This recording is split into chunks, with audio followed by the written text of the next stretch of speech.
نبی کریم صلی اللہ تعالی علیہ وسلم نے انسانیت کا درد محسوس کیا ہے، اور کریم محبوب علیہ السلام کسی کی تکلیف کو دیکھ کر پریشان ہو جاتے ہیں۔ میرا خیال ہے میری تقریر زیادہ وہ لوگ سننے آئے ہیں جو موبائل نہیں چلا رہے۔ جو موبائل چلا رہے ہیں وہ تو گھر میں بھی موبائل ہی چلاتے ہیں۔ بھائی آپ بات سنیں توجہ سے، اللہ آپ کو سلامت رکھے، آپ مہربانی کریں۔ موبائلوں پہ تو ملاقاتیں پہلے بھی رہتی ہیں، تو آج چلو بغیر موبائل کے ملاقات ہے تو کوئی بات ہو جائے آپ دوستوں سے۔ پیارے بھائیوں، سارے لوگ زندگی کی دوڑ میں آگے نہیں نکل پاتے، سارے کامیاب نہیں ہو پاتے، نکمے نہیں ہوتے، بعض لوگ کام چور بھی نہیں ہوتے، لیکن اللہ کی حکمت کا تقاضا ہوتا ہے کہ بعض لوگ ایسے ہوتے ہیں جو زندگی کی دوڑ میں پیچھے رہ جاتے ہیں۔ غربت آ جاتی ہے، تکلیف آ جاتی ہے، آزمائش اور بیماری آ جاتی ہے۔ ہمارا دین، ہمارے نبی پاک علیہ السلام کی سیرت ہمیں یہ سبق دیتی ہے کہ جو لوگ زندگی کی دوڑ میں پیچھے رہ جائیں ہم ان کا بازو تھامیں، ہم ان سے محبت کریں۔ حضور علیہ السلام نے فرمایا تمہیں جو رزق دیا جاتا ہے وہ تمہارے کمزوروں اور ضعیفوں کی برکت سے دیا جاتا ہے۔ ہمارے ہاں جس آدمی کو نعمت مل جاتی ہے وہ اس کو اپنا حق سمجھنے لگتا ہے، اور وہ سمجھتا ہے کہ میں لائق تھا، میں سمجھدار تھا، میں پڑھا لکھا تھا، میں ہی محنتی تھا، یہ میرا حق تھا۔ حالانکہ ایسا نہیں ہے، یہ تو اللہ کا فضل ہے، جس کو چاہے عطا کرے۔ اپنے دل میں دوسروں کے لیے نرمی رکھنا، ظاہر ہے جس کی آپ مدد کر رہے ہیں، جس کے ساتھ آپ تعاون کر رہے ہیں، جس سے آپ پیار کر رہے ہیں، وہ ایک انسان ہی ہے۔ انسانوں میں غلطیاں ہوتی ہیں، کمزوریاں ہوتی ہیں، سستیاں ہوتی ہیں، غفلتیں ہوتی ہیں۔ کرنے کا کام یہ ہے کہ ہم اپنے دل کو کشادہ کریں۔ ہمیں ہمارے نبی رحمت صلی اللہ تعالی علیہ وسلم نے جس نیکی کا حکم دیا ہے وہ یک طرفہ نیکی ہے۔ نیکیاں تجارت نہیں ہوتی کہ سامنے والا کرے گا تو پھر میں بھی کروں گا۔ نیکی یک طرفہ ہے۔ آپ بھی اگر بیٹھ سکتے ہیں تو بھائی بیٹھ جائیں، آپ لوگ جو کھڑے ہیں، اللہ آپ کو سلامتی عطا کرے۔ اگر تشریف رکھیں گے تو اچھا رہے گا، بیٹھ جائیں جی، اللہ برکت عطا فرمائے۔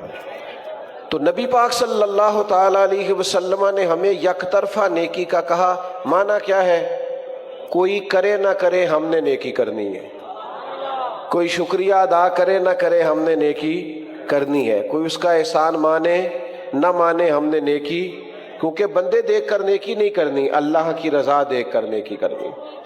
آپ دیکھیے نبی پاک علیہ السلام کا مقدس طریقہ کیا ہے۔ قبیلہ بنو آراش کا ایک شخص مکہ مکرمہ اپنے کچھ اونٹ بیچنے کے لیے لایا تھا۔ چھوٹا سا تاجر تھا، دیہاتوں سے وہ جانور خرید کے شہروں میں بیچا کرتا تھا۔ تو وہ چند اونٹ بیچنے کے لیے مکے میں لایا تو اس بیچارے کے نصیب کے اونٹ اس سے ابو جہل نے خرید لیے۔ اب یہ دور وہ دور تھا جس دور میں وہ نبی پاک علیہ السلام کی بڑی شدید مخالفت کر رہے تھے، حالات بڑے سخت تھے۔ ابو جہل نے وہ اونٹ خرید لی۔ اب وہ شخص کہتا ہے میرے پیسے دو، کہتا صبح لے لینا، صبح جاتا ہے کہتا شام آنا، شام جاتا ہے کہتا صبح آنا۔ غریب آدمی تھا، کل سرمایہ ہی جب اجڑ جائے تو بندہ کدھر جائے، بڑا تڑپا۔ لوگوں سے کہنے لگا یہاں سردار لوگ کہاں بیٹھتے ہیں؟ آج بھی کسی کو کسی چودھری سے سردار سے کام پڑ جائے تو وہ فون ہی نہیں اٹھاتا، وہ کہتا ہے میں مصروف تھا، میں بیزی تھا۔ اور آپ کے حالات خراب ہونے ابھی پوری طرح شروع بھی نہیں ہوتے کہ آپ کے نمبر بلاک ہونے شروع بھی ہو جاتے ہیں۔ حالات ابھی پوری ساری عمر ہی آٹا گد ہے تے لکھاں کیتے نہیں پیڑے، اب وقت آیا ہی تے محمد بخشا کوئی نہیں ہو بیٹھا نیڑے۔ چھوڑ جاتے ہیں لوگ، توجہ ہی نہیں کرتے۔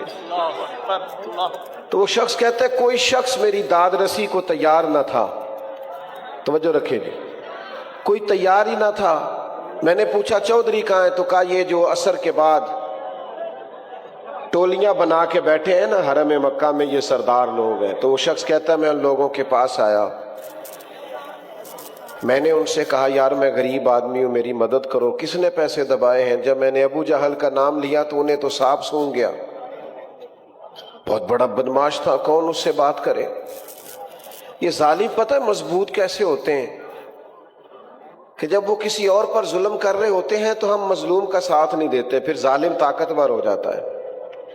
ہم اپنے بچے سے کہتے ہیں اندر سے کنڈی لگا لے، یہ ہماری آگ نہیں، حالانکہ پڑوسیوں کی آگ اس لیے بھی بجھا دینی چاہیے کہ اگر ان کی نہ بجھائی تو کہیں ہمارے گھر بھی نہ آ جائے۔ توجہ نہیں کرتے، ظالم مضبوط ہو جاتے ہیں۔ تو کہا ابو جہل نے تیرے پیسے دبائے، اب تو سب کو سانپ سونگ گیا۔ اللہ کے حبیب علیہ السلام حرم مکہ کے قریب عبادت میں مشغول تھے،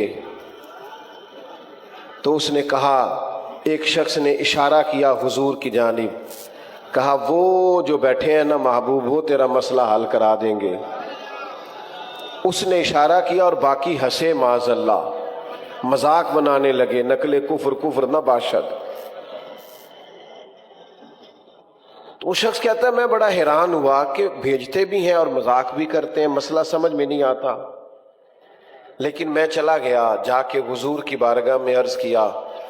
فرماتے ہیں سادہ سا لب و لہجہ، زمین پر حضور تشریف فرما ہے، پہلی نظریں لوٹ لے ماہی تیرے ہار شنگاراں۔ فرماتے ہیں نبی کریم صلی اللہ علیہ وسلم نے میری بات سنی، نہ قبیلہ پوچھا، نہ برادری پوچھی، نہ تعارف پوچھا، قربان جاؤں محبوب فرمانے لگے چل میں تیرے ساتھ چلتا ہوں۔ وہ جو وہاں بیٹھے تھے سردار، انہوں نے ایک بندہ بھیجا، کہا ساتھ جا کے دیکھو وہاں بھلا کیا بات ہوتی ہے۔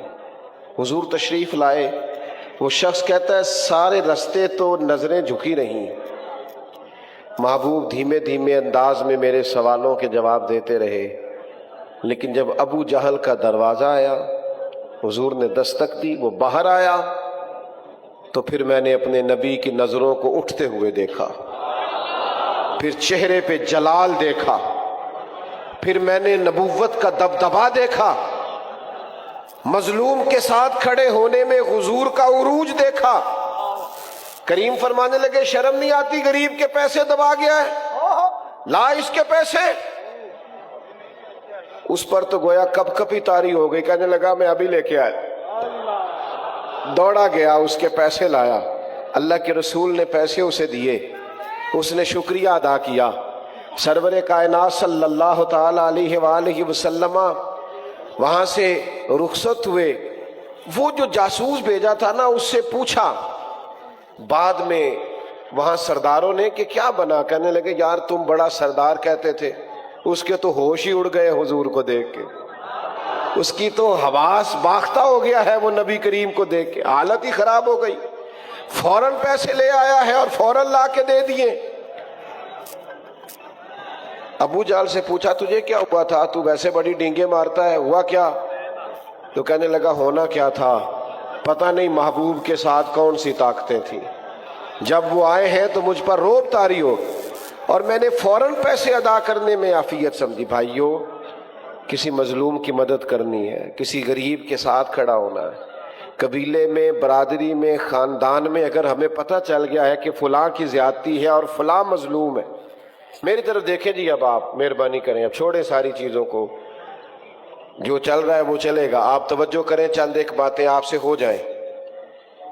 ہمیں ہمیشہ مظلوموں کی داد رسی کرنی ہے، یہ ہمارے نبی کا درس ہے۔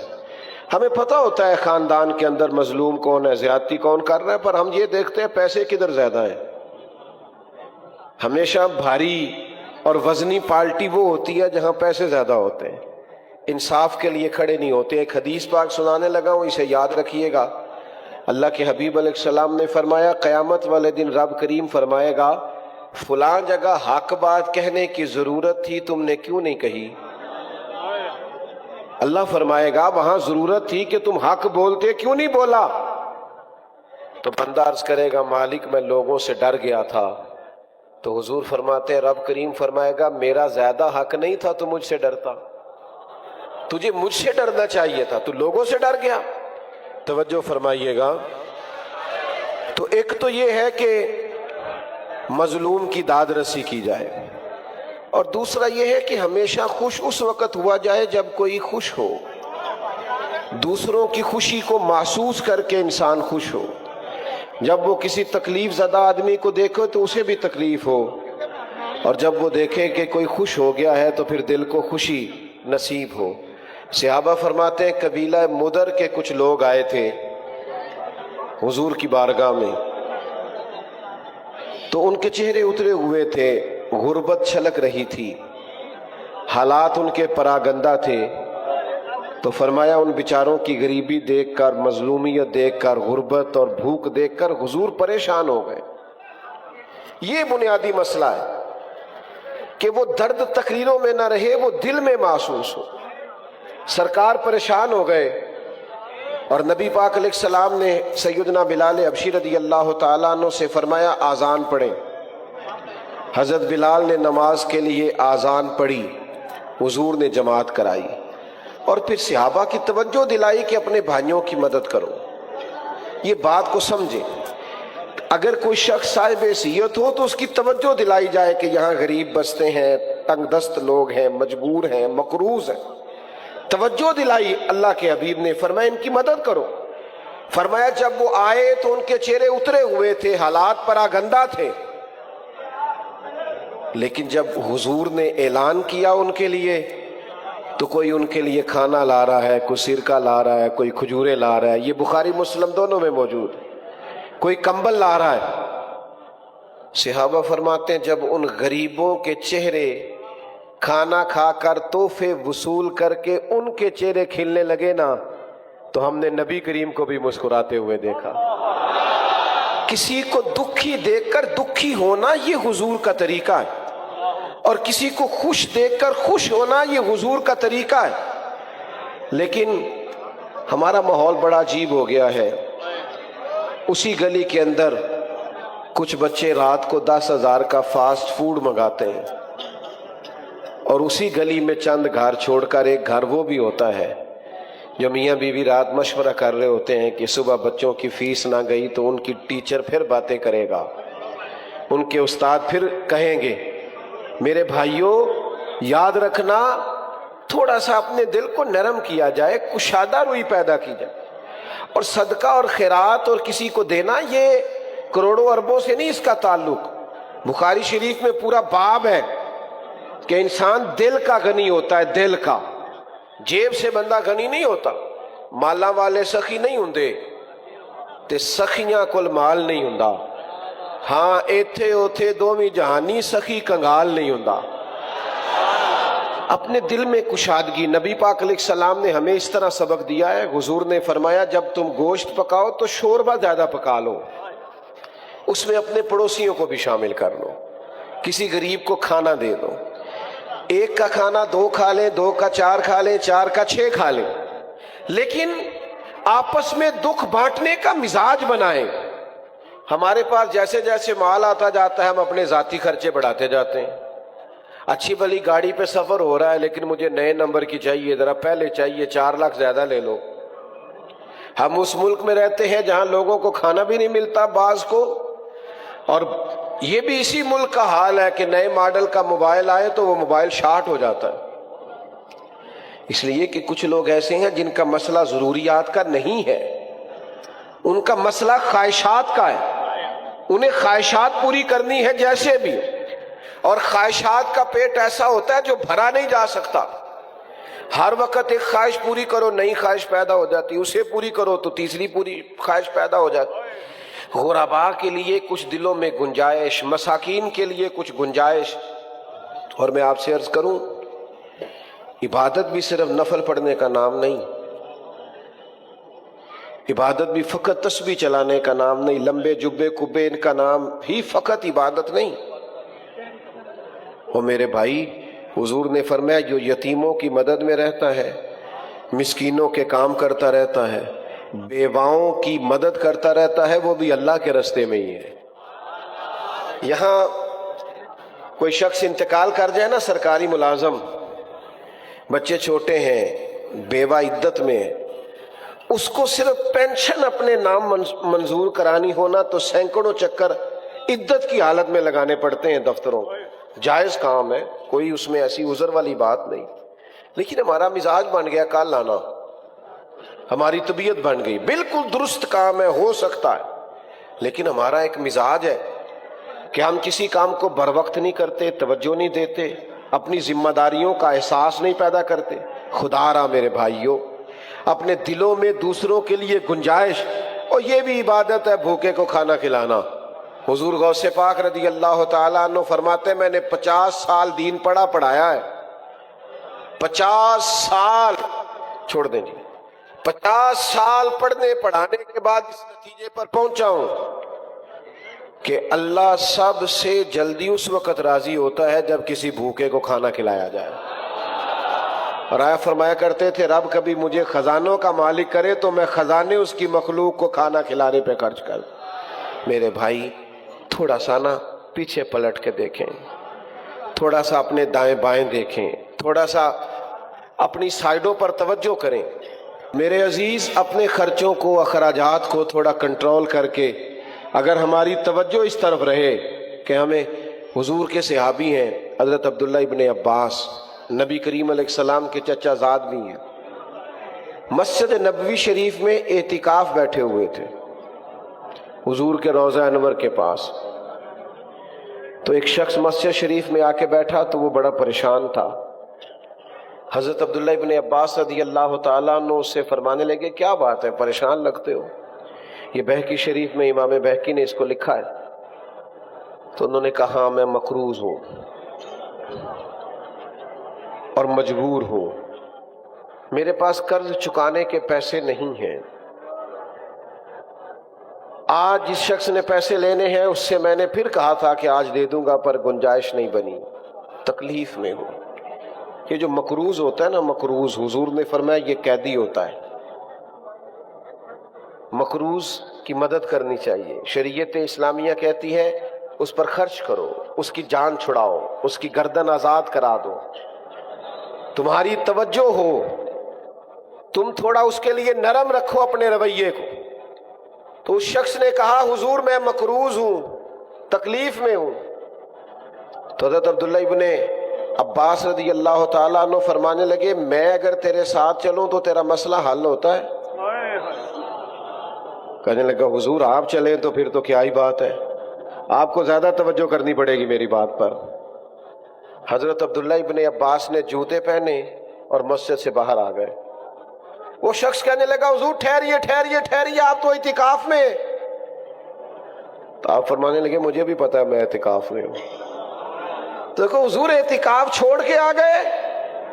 تو حضرت سیدنا عبداللہ ابن عباس فرمانے لگے مجھے اس روضہ اطہر میں لیٹے ہوئے محبوب کی بات یاد آئی ہے، کریم رسول نے فرمایا تھا اور زیادہ دیر نہیں گزری میں نے اپنے کانوں سے سنا کہ نبی کریم نے فرمایا اگر کوئی کسی کی ایک مشکل آسان کرے گا اللہ 10 اعتکاف سے زیادہ ثواب عطا کرے گا۔ یہی ہے ذوق عبادت کی انتہا ساغر۔ غم حیات کے ماروں کا احترام کرو۔ او بھائیو، کسی کی مدد کرنا، کسی کے کام آنا، دکھ سکھ میں کسی شخص کے ساتھ شریک ہونا، اس کے لیے اپنے سینے کو کشادہ کرنا، پیار کرنا، محبت کرنا، اس کو سیکھنا چاہیے، اپنے دل کے اندر اس کے لیے جذبہ پیدا کرنا چاہیے۔ اور پھر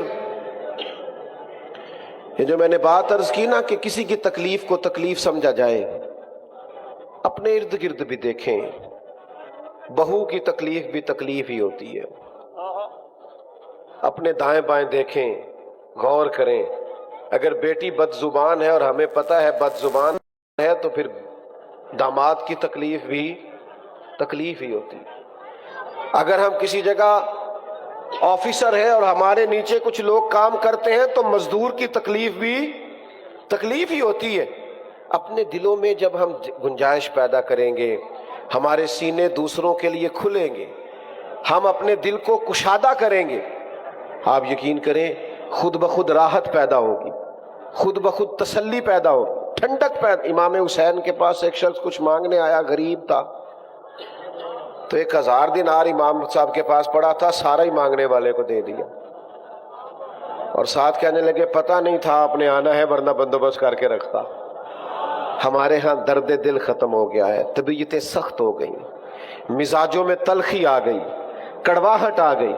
ایک صاحب مجھے کہنے لگے جی کی کریے جی ماڑے بندے بھی تے سیانے نہیں نا۔ میں کہا ماڑا بندہ تے سیانا ہوندا ہی نہیں، کیونکہ جدے گھر دانے او دے۔ ہاں میری غربت نے کیا مجھ کو زمانے میں بدنام، وہ تیری دولت ہے جس نے تیرے عیب چھپا رکھے ہیں۔ غریب آدمی تو سیانا نہیں نہ ہوتا بھائی، عقل مند ہونے کے لیے بھی تو مال چاہیے۔ غربا دیکھو نا، حضرت ابو بکر صدیق رضی اللہ تعالیٰ عنہ اتنے سارے کام کرتے تھے، حکومت چلانا، لشکر روانہ کرنا، صحابہ کے معاملات کو دیکھنا، امت کو سنبھالنا، اتنی ڈیوٹیوں کے باوجود رات کو ایک بوڑھی اور نابینا اماں کا گھر کا کام بھی جا کے کرایا کرتے، اس کے برتن بھی دھواتے تھے، اس کی خدمت بھی کراتے تھے۔ عصر کے بعد کچھ یتیم بچیاں تھیں، ان کی بکریوں کا دودھ بھی دھواتے تھے۔ ایک ذہن بنا لیتے ہیں نا انسان کہ میں نے خدمت کرنی ہے، میں نے کوئی کام کرنا ہے، میں نے کوئی ڈیوٹی کرنی ہے، میں نے کسی کی مدد کرنی، میں نے کسی کے کام آنا ہے، ذہن بن جاتا ہے، پھر اللہ اس کی مدد بھی فرماتا ہے۔ ہمارا یہ ذہن ہی نہیں بنتا، ہم توجہ ہی نہیں کرتے۔ میں بس بات ختم کرنے لگا ہوں۔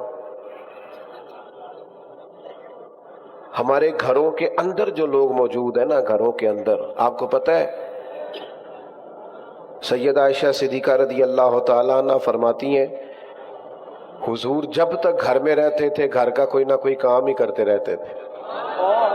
باہر بڑی ڈیوٹی کر کے آئے ہیں سرکار، لیکن گھر آ کے سوچا ہے گھر والے بھی تو آگ کے سامنے کھڑے ہیں نا۔ تو احساس، گھر والوں کا بھی احساس، اور سب سے زیادہ گھر میں جو بوڑھے ہیں ان کا احساس۔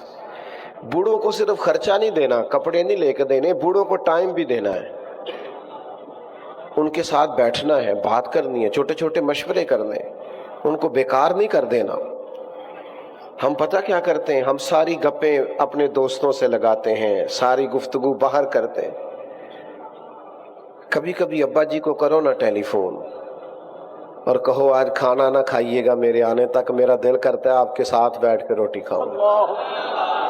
کبھی کبھی اماں سے کہو نا اماں میرا دل کرتا ہے آج تیرے ہاتھ کی روٹی کھانی ہے۔ دیکھنا ان کو اس دن دوائی نہیں کھانی پڑے گی، سکون کی نیند آئے گی۔ آپ کا جو ملازم ہے، آپ کے ہاں جو کام کرتا ہے، کبھی اسے کہو نا یار آج تو نے میرے ساتھ کھانا کھانا ہے، میرے ٹیبل پر بیٹھنا ہے۔ حضرت ابوذر غفاری رضی اللہ تعالیٰ عنہ نے بھی اسی طرح کا لباس پہنا ہوا تھا، اور ان کے غلام نے بھی اسی طرح کا لباس پہنا تھا۔ تو کسی نے کہا یہ کیسے ہو گیا؟ فرمایا جب سے حضور کا کلمہ پڑھا ہے ہو گیا ہے۔ آقا اور غلام نے ایک طرح کا لباس پہننا شروع کر دیا ہے۔ بھائیوں، اپنے گھروں میں ایک بچہ حضور اس کے ساتھ محبت کر رہے تھے، پیار کر رہے تھے، تو ایک شخص کہنے لگا آپ بچوں سے بڑی محبت کرتے ہیں، میں تو ٹائم نہیں دیتا۔ یہ بھی مسئلہ ہوتا ہے نا، کچھ لوگ کہتے ہیں جی میں بچے جانے ان کی اماں جانے، جی آپ بڑا ٹائم دیتے، میں تو نہیں بچوں سے اتنا پیار کرتا۔ تو حضور فرمانے لگے اگر اللہ نے تیرے دل سے رحمت نکال لی ہے تو میں کیا کروں، مجھے تو اس نے رحمت للعالمین بنایا۔ تو سارا وقت باہر نہیں گزاریں، اپنے گھر میں ٹائم دیں، اپنے بچوں کو وقت دیں، اپنے ماں باپ کو ٹائم دیں، بہن بھائیوں کو ٹائم دیں، اہل خانہ کو ٹائم، اپنے اندر دوسروں کا احساس۔ آپ یقین کریں اگر دوسروں کے احساس میں انسان جینا شروع کر دے تو زندگی ویسے ہی بڑی سونی ہو جائے، خوبصورت لگنا لگے سارا کچھ، لیکن ہم یہ کام کرتے نہیں۔ ہمیں نہ بس اپنے کھانے سے، سونے سے، اپنے آرام سے، اپنی سہولیات سے فرصت نہیں ملتی، اس کا نتیجہ یہ نکلتا ہے کہ دل سخت ہونے لگ جاتا ہے، آہستہ آہستہ انسان خود غرض ہونے لگتا ہے، وہ اپنوں کے بارے میں بھی اس کا رویہ مثبت نہیں رہتا۔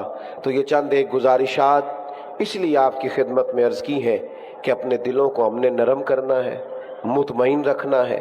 حضور علیہ السلام کی یہ جو خوبصورت زندگی کا پہلو ہے کہ نبی پاک دوسروں کو پریشان دیکھ کر پریشان ہو جاتے تھے، حضور دوسروں کو سکھی دیکھ کر خوش ہو جاتے تھے، اس پہلو پر ہم نے غور کرنی ہے۔ تھوڑا سا نا اپنے لیول کو سنجیدہ کرنے کی ضرورت ہے، تھوڑا سا صرف دوسروں کے لیے سوچنے کی ضرورت ہے۔ اگر انسان کا، وہ امام غزالی فرمایا کرتے او تو بانٹنے کا ذوق تو پیدا کر، اللہ بانٹنے کی توفیق بھی عطا کر دے گا۔ تو شوق تو پیدا کرنا، تیرے اندر شوق ہی نہیں ہے تو شوق پیدا کریں۔ اللہ تعالی ہماری حاضری کو قبول فرمائے، اللہ تعالیٰ اس محفل کو اپنی بارگاہ میں مستجاب اور قبول فرمائے۔ محفل ابھی جاری رہے گی، آپ نے چھوڑنا نہیں ہے جی۔ میں دعا گو ہوں، اللہ تعالیٰ بھائی فیصل صاحب کے والدین پر خاص رحمت فرمائے اور خاص کرم نوازی فرمائے، ان کے پورے خاندان پر اللہ تعالیٰ رحمت فرمائے۔ تو محفل آپ کی جاری رہے گی، آپ نے محفل میں شامل رہنا۔ وما علینا الا البلاغ۔